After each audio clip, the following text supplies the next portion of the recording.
Hey you guys, it's Britt. Today we're here to talk about something a little different. I want to talk about this new filter that is taking TikTok by storm and how it ties to body dysmorphia, especially with younger girls and guys on social media. I had quite a few thoughts, and I also wanted to correct something that I said in my most recent video. I don't know if it'll be the most recent, but it was the last Doherty Dozen video that I did talking about Auntie Lauren. I did want to address something. So if you're interested in hearing my thoughts on any of this, please keep watching.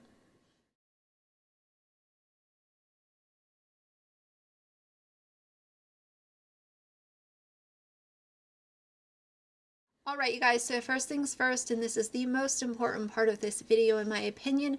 As you guys know, anytime I get something wrong or do something incorrectly, I want to address it and apologize. And this is one of those times.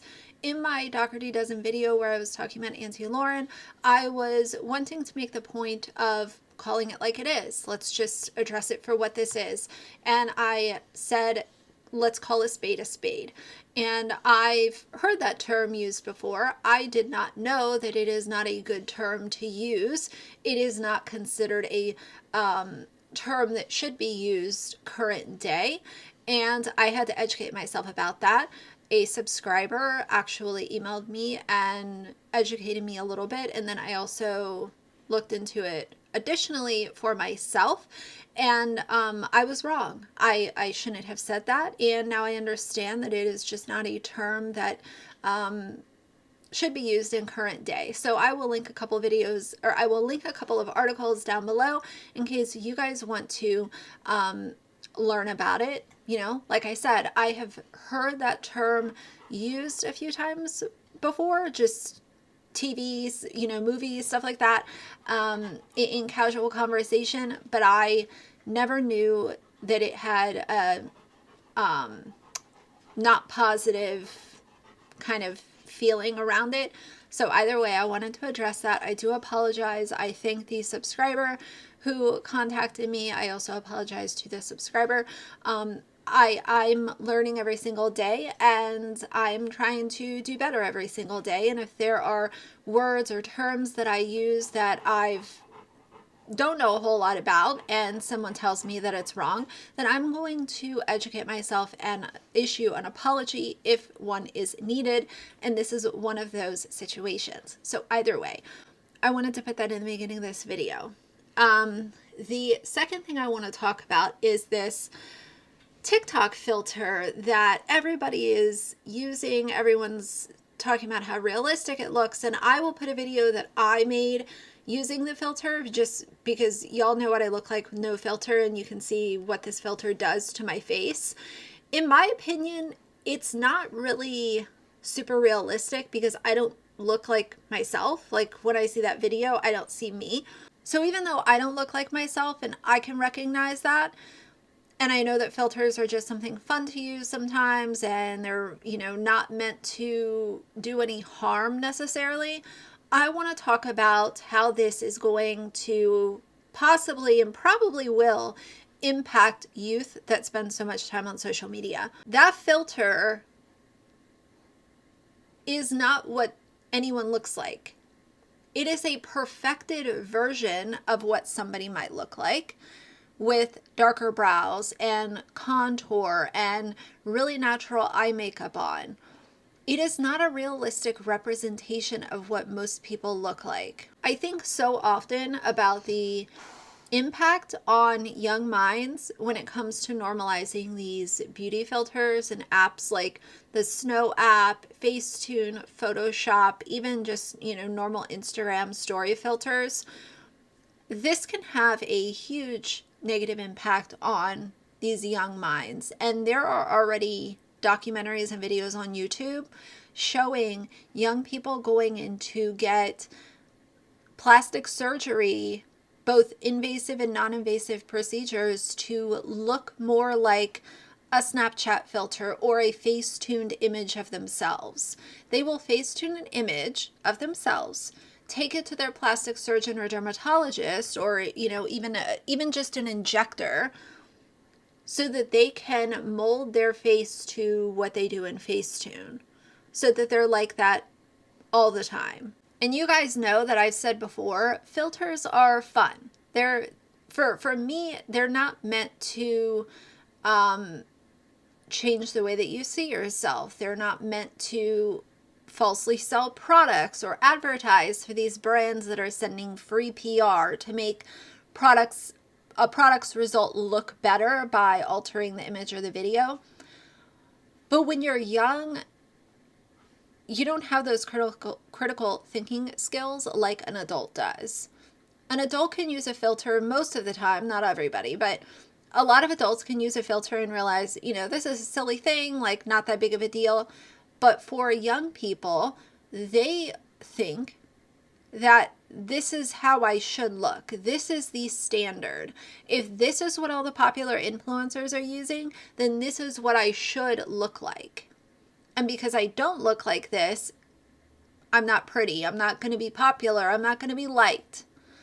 And that hurts my heart because body dysmorphia is at an all-time high with kids that are under the age of 18. I know for me, when I was in high school, I dealt with some bullies and people that were not so nice to me. I've shared my high school experience before, but I've also mentioned during that same period of time, thank God I didn't have social media, because I couldn't imagine just the normal kids not being nice on top of social media bullying and, these influencers that are trying to sell you a false image of what happiness looks like. And, then your friends ganging up on you because you don't have XYZ and you don't look like 1, 2, 3 and all of these kinds of things added on top of just kids not being nice. I used to look at magazines like Cosmopolitan or In Style, and I would look at the models and I would think, oh, she has really perfect teeth. She has a really pretty eye makeup look on. I didn't have social media to add on top of that. And I worry for this generation. I worry for the amount of bullying that they experience. I worry about the comparisons that they do, whether it's publicly or privately, because apps like TikTok and Instagram are pushing this filtered image and these filters as, quote, the standard, but it shouldn't be the standard. People are absolutely drop dead gorgeous with or without these filters on. It is so sad to me to see this so normalized. And now they're making the filter so that you can hardly even tell that it's actually a filter. It's just a really, it's a tough environment for young minds to try to flourish in. And then you also have, all of this stuff put aside. You also have to think about kids are trying to learn and get good grades and, play sports and win the game for the team and all of these other things that they have piled on top of the toxicity of social media. So I don't have an answer. Just like I said before, I'm here to talk about the issues. I don't have all the answers for everything. One thing I will say is apps like TikTok and Instagram need to make this change so that it is much more apparent that a filter is being used on a video. It should be something on the video, just like they use the username and have it float all over the screen so that it can't be cropped out. There should be some kind of symbol or something to symbolize, hey, there's a filter on this video, just FYI. Doesn't mean you shouldn't like the video or shouldn't follow this person, but you are looking at a filtered image of what this person looks like. So do with that info what you will, but at least it's transparent. I think that would be step one, because these kids don't even know what they're looking at. Is it filtered? Is it not? Or, is this just what people look like? Is this what I need to look like? Why don't I look like that? Why don't my teeth look like that? It's a very slippery slope. There was a girl recently, and I'm not going to go into detail of her story, but if you are interested, you can find that it's been widely covered all over the media. But she was bullied, and she ended up ending her life, and it was just a really tragic situation yet again of a child being bullied at school and feeling like they did not have an answer aside from ending it.